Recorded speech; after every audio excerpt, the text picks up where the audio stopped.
And now, deep thoughts. If Hitler were alive today, would he be a furry? Good question.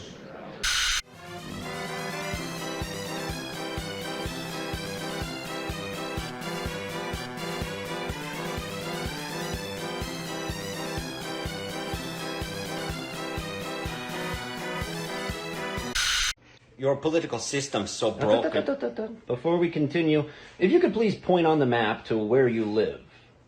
That's just a map of the United States. I don't live there. Ah, you're close. This is a map of places you could live for me to potentially start giving a shit about your political opinion. And you'll notice, whatever continent you're from, not on here. California isn't on there either. I'm aware. Suppressed. Glock 44. Full auto. Oh my God. Shut up and take my money. So I just landed in New York City and I'm so excited to get, whoa, hey, I'm walking here. I'm really excited to get. Listen to me. We don't talk like that. We don't say things like that. You understand? Do you understand? Okay, sorry. Forget about it. So basically, you don't have to go to hell. You're in hell. This is hell. This is hell. This is hell. Because democracy basically means government by the people, of the people, for the people. But the people are retarded.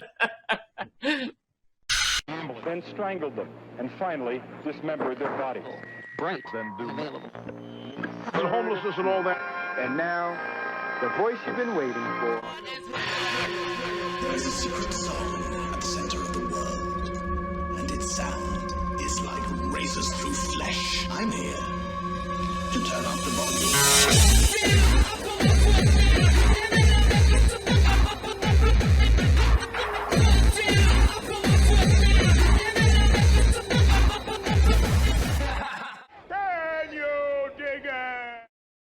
I'm kind of retarded. Well, 6 days after the State of the Union address, which I know it's not really called that, but the other name they use is too wordy, and it's basically old news already, so I won't waste too much time talking about that, but I gotta say, it was the most entertaining State of the Union speech I've ever seen. In the first term, he tried to strike a more presidential tone during these speeches, and what I always really wanted was for him to keep talking like during the campaign, and that's exactly what this speech was, and he was staring them right in their fucking faces while doing it. There's a lot of good punchlines. One thing he said that really pissed me off is that we've cut off all foreign aid. Well, that's a fucking lie, lest we forget that one country, you know, the one that over a decade ago, the Snowden documents revealed that quietly our government had flagged them as the top spy threat. Aha! So there is that, but just as entertaining was the Democratic reactions. You had somebody have to get removed for the first time ever in the history of these addresses, and just the faces they were making were hilarious. I mean, I don't care much about the occasional interruption or heckle, but almost nobody on that side clapping when the 13-year-old brain cancer survivor is getting made an honorary Secret Service agent. It's like the TDS really has broken their brains, and they just have no concept of how stupid they fucking look. The same with their dumb little auction signs. And they really thought that was a good idea. Like, oh, we're gonna show him. Have you idiots never heard of optics? Did you think the meme makers weren't gonna shit all over you? And even better was some of the idiotic things they were saying afterwards. Like when he pointed out all the people that are still on Social Security rolls that are above the age of the oldest living person. And what was Bernie Sanders' brilliant rebuttal? Nobody who was 150 years old or 200 years old or 300 years old is receiving Social Security checks. Is that really the best he's got? Is to assure us that nobody that's 150 or 200 or 300 years old is getting checks? Well, no fucking shit. And then there was this little gem from Nicole Wallace over at MSNBC. That you let yourself feel, and I let myself feel joy about DJ, and I hope he's alive for another, 95 years, right? And I hope he lives and the life he wants to live. He wants to be a cop. He knows what he wants to do. And maybe when you have childhood cancer, that crystallizes for you. And I hope he has a long life as a law enforcement officer. See, right there, she should have stopped. That was a perfectly reasonable statement, and you come off sounding human. But then there was the second part. But I hope he never has to defend the United States Capitol against Donald Trump's supporters. And if he does, I hope he isn't one of the 6 who loses his life to suicide. And I hope he isn't one who has to testify against the people who carried out acts of seditious conspiracy and then live to see Donald Trump pardon those people. Wow! See, instead of coming off like a compassionate and sympathetic human being, you decided, no, I want to come off as tone deaf and completely out of touch. And the funny thing is, lots of people from all over the political spectrum have been trying to offer advice on how to salvage what's left of their shit party. And the advice is really simple. Stop being so game retarded.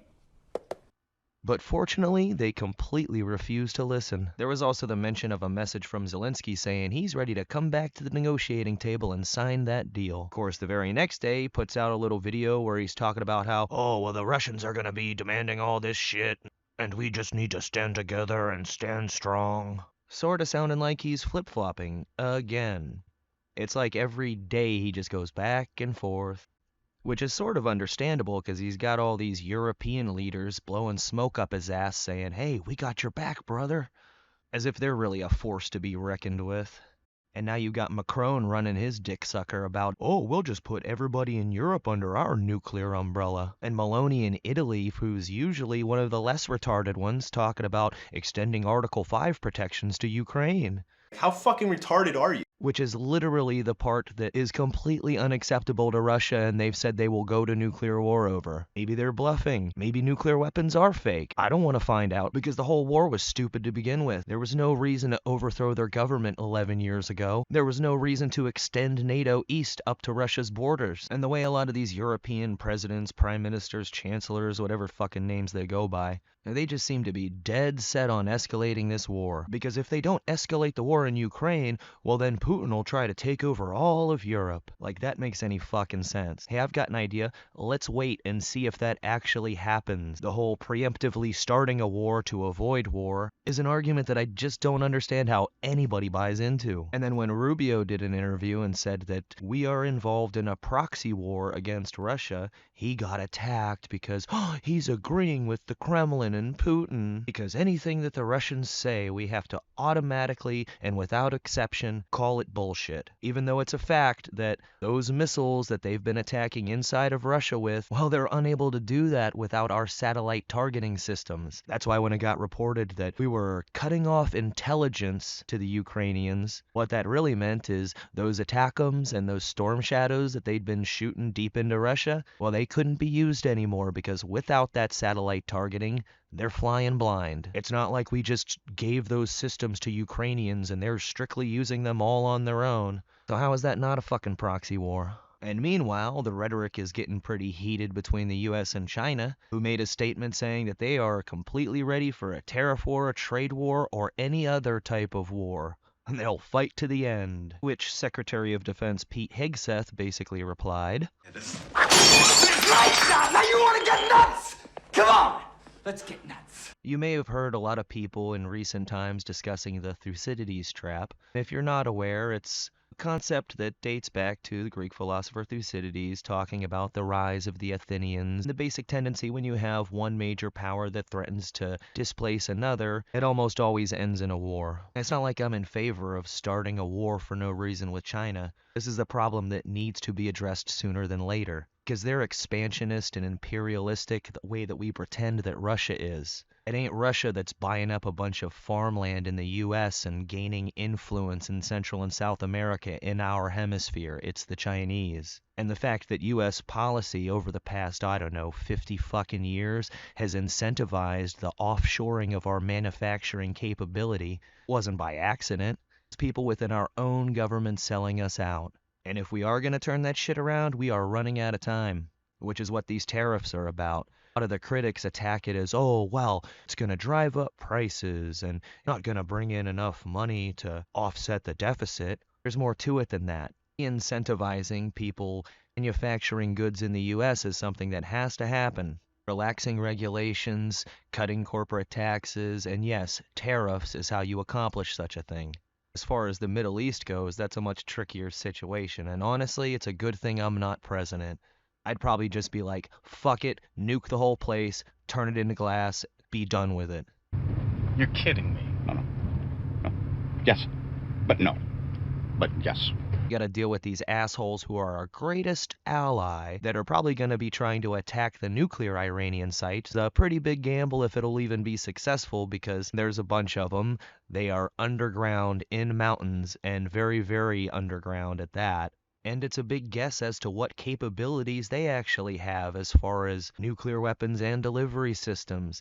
They are pretty tight allies with, the people that have a shit ton of nukes, as well as the hypersonic missiles that nobody can defend against, as well as the probably thousands of sleeper cells that are admittedly in our country already. And now you've got Prime Minister Fuckface publicly taking credit for the fall of the Syrian government, which anyone who's really been paying attention over the past decade knows already. And they also know that it wouldn't have happened without the blessing and help of the US government. And this is timed perfectly with all the news coming out of the new leader of Syria, who was fighting under the ISIS flag before they cleaned him up a little bit and bought him a new suit, turned him into a brand new man. While his regime has just been rounding up Christians and the more moderate Muslims like the Alawites and just fucking slaughtering them. Another thing that I'm sure we'll totally never see any blowback on. So yeah, we are still far from out of the briar patch.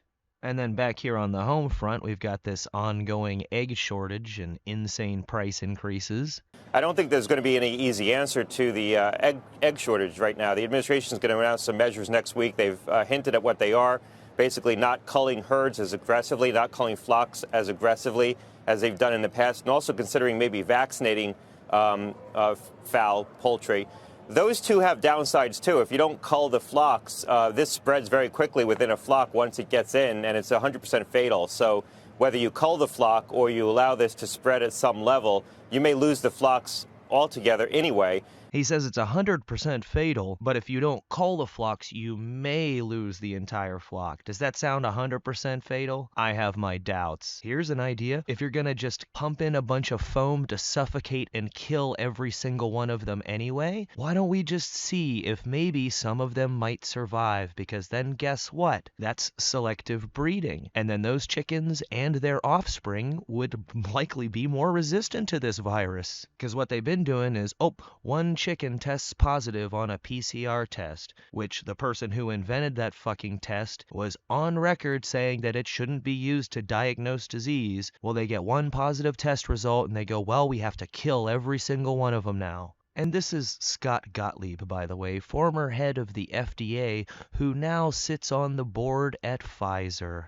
Well, in my humble opinion, this asshole is completely and totally full of shit. And this is an attack on our food supply, part of the push to get us away from animal products because it's not sustainable. And we should instead be eating bugs and lab-grown meats that are basically tumors. And back in early 2019, they were saying, eating eggs could lower your risk of type 2 diabetes. Of course, that flipped by November of 2020 to, oh my God, one egg a day could increase your risk of diabetes by 60%, which I'm sure had absolutely nothing to do with the study that said that chicken egg yolk antibodies could block the binding of SARS-CoV-2 spike proteins to the human ACE2 receptors, possibly offering protection against getting infected. What a coincidence! So yeah, the fact that the new head of the USDA is saying, hey, we're not just going to keep killing all of them because one tests positive, well, let's just say I have a pretty good feeling that that's going to end up being a very wise decision. Of course, it is going to take some time to rejuvenate the supplies of layer hens, considering we killed about 200 million of them in the past year and a half. So yeah, it's probably going to be a little while before these egg prices come down.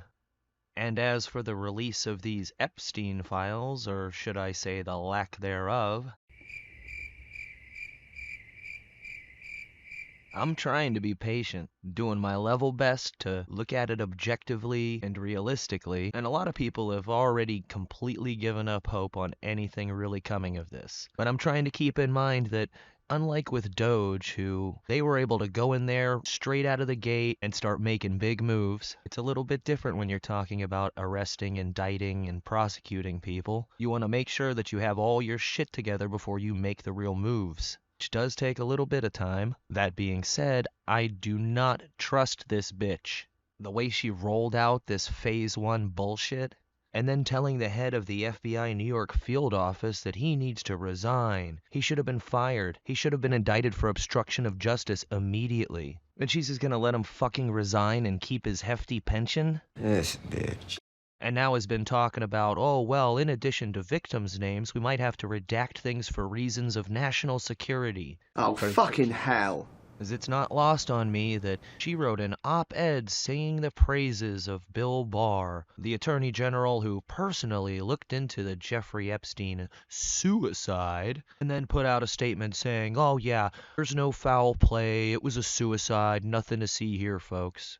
And coincidentally, do you know who it was that hired Epstein to be a math and science teacher at the Dalton School, even though he had no background in teaching? Anyone? You? Anyone? You? Well, that would be Bill Barr's daddy. Please, Spock, do me a favor, and don't say it's fascinating. No. But it is interesting. And of course, there's also the question about these JFK, RFK, MLK, and now also the files on the would-be Trump assassins are supposed to be disclosed to the public. Remember that? Pepperidge Farm remembers. Oh, the one thing that does give me some hope is that while in the first administration you had a lot of people under the spell of this QAnon, the trust the plan bullshit, this time around you've got a lot more people that are active and vocal, not letting shit slide when it comes to campaign promises not being fulfilled. Trump, for all of his refusal to publicly admit making mistakes, and all the talk about MAGA being a cult. Remember when he was in Alabama doing a rally and still talking about the Operation Warp Speed shit and the crowd booed him? Oh, next thing you know, instead of singing the praises of Warp Speed, he was saying, hey, I'm gonna let RFK go wild in there. And I guess ultimately what I'm saying is I'm just not going to spend all my time ruminating on this one topic when there's shit going down on so many other different fronts. And one of the things I've been rolling around in my head lately is the possibility that some of these things are really going to be a big shakeup if they happen to come out. And in a lot of ways, timing is everything. And the fact that we're already well overdue for a recession and a major stock market correction, making these massive moves on the public disclosure front would give an opportunity to some of the big whales to start dumping stocks and precipitate a major stock market crash, and then blame it on the fact that these public disclosures happened, on top of the fact that they're already blaming it on the tariffs and Doge and basically everything that he does. I'm just saying maybe that is a factor that's going into the calculus here, because if the stock market continues the descending staircase drop that it's doing right now, it might be a better idea to let that play out before you publicly disclose that a sizable percentage of our Congress and Senate are blackmailed and controlled. Like I said, timing is everything. Sláinte.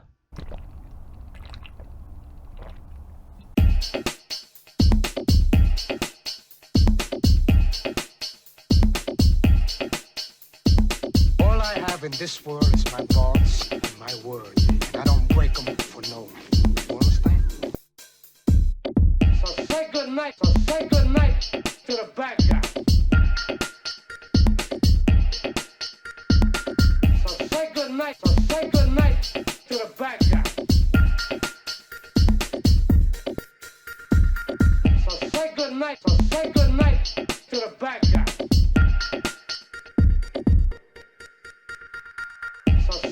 So say good night to the bad guy.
night.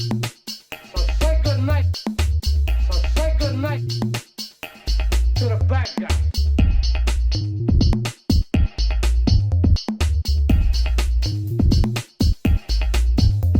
I told you, don't fuck with me. I told you, don't fuck with me.